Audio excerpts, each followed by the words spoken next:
the Guitar Collection. Today I get to present to you a guitar by a maker that I had never played instruments by, even though he's a very well-known German maker. This is made by Dominik Wurth. As I said, he's a German maker, but he spent a long time studying guitar making in Spain, and what you're seeing here is a culmination of that time, because this is a copy of a first epoch Antonio de Torres guitar, very obviously from the ornamentation that Torres used to the copper or brass Tornavoz here, and even the body size, the shape of the neck, it all feels very reminiscent of these first epoch Torres guitars, and boy does it have the sound. The Tornavoz on this guitar is just such a deep, awesome feeling. I mean, I'm sure you heard from the intro there, but listen to this.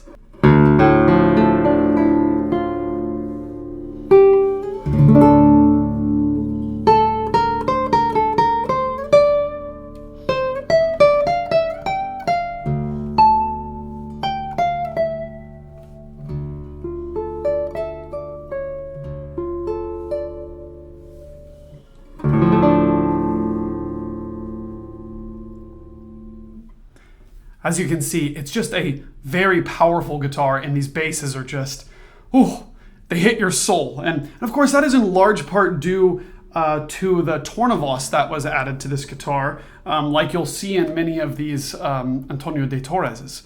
Now I have to say, sometimes when guitars are made with Tornavozes, you get one cool sound and that's it. You know, you get a cool bassy sound, like I was just demonstrating to you there. But you don't get crisp high-end, crisp trebles. Whereas you can tell on this guitar, you really do. You get a lot of crisp high-end. I think the microphones pick it up well. I was testing to see, because sometimes a Tornavoz can throw off your perspective from behind the guitar versus in front.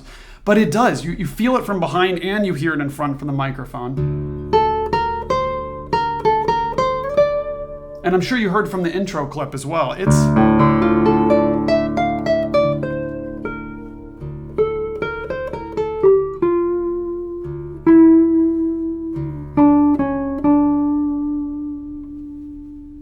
And every string has something special. It's really, really nice. By the way, I have this guitar strung up with D'Addario EJ45 basses, 2 carbon trebles, the G and the B, and a normal tension nylon first string, which I just think sounds fantastic on this guitar. I always get comments about asking about what strings I have on the guitar. That's what I felt fit this one best. And wow, it's a very special guitar. By the way, I did want to mention that so far you've heard this guitar tuned to A equals 440 hertz, the modern standard of tuning. However, Dominik said about this guitar that tuned down to 415 hertz, that this unlocks an old world charm to it, and I have to agree. So I wanted to give you, I guess, a kind of non-biased example of what this guitar sounds like, tuned like the rest of the guitars that you've heard on this channel. But now I'm going to tune down to 415 and see what you think of that sound. And I do think it really loosens up the instrument and opens it up in a nice way. So check this out.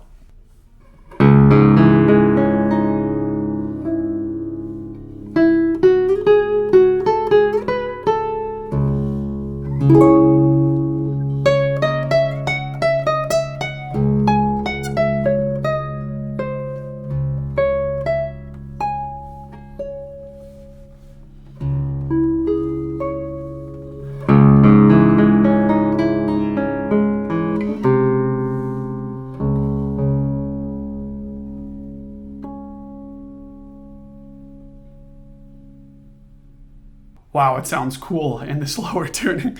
The past day or so I've been preparing to make this video, and I've had it tuned up to 440, and wow, I forgot the power it has once it's tuned down like this.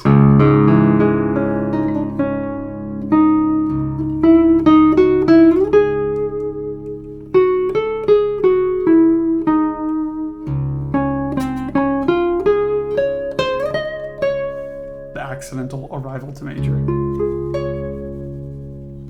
I want to first talk about the specs a little bit about it. Of course, you know it's a Torres copy, but I have to say, Dominik Wurth's detail here is really remarkable. Now, I'd really like to point out a beautiful detail in this rosette, which is obviously spectacular, but if you know some of these old Torres guitars or guitars that have been inspired by Torres and have this wheat motif, you'll notice that a lot of copies make that wheat motif way too pronounced. I love the wheat motif in this and that it doesn't really pop off, that it's something you have to look a little bit deeper into the guitar to see. So I love that. I love these mother of pearl inlays in the bridge. And then of course on the tie block you have the wheat motif. And around the outside of the guitar you have that same beautifully faded wheat motif in the binding here of the guitar. The back and sides are Indian rosewood. Very nice straight grain here. And the neck, I have to say, is very comfortable. It's C-shaped. And if you know me, you know I like C-shaped necks, and nice and thin.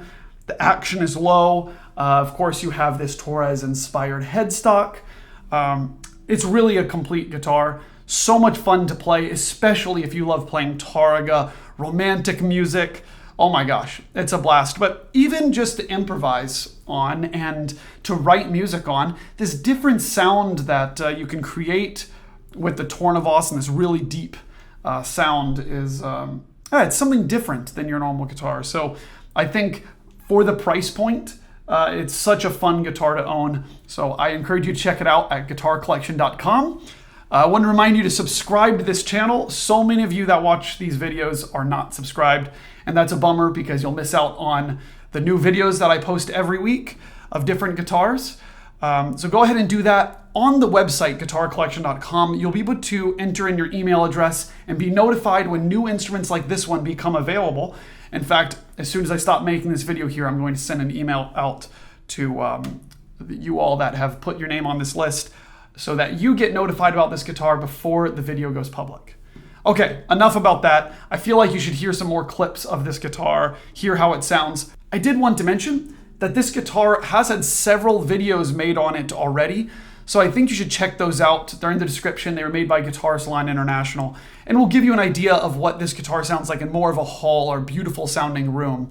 Whereas this video, as always, is going to be in a dry setting so that you can hear what it sounds like when it's in your hands. Okay, I hope you've enjoyed this video of this Dominik Wurth guitar. And now let's go ahead and hear some sound samples from this. Thanks so much for watching.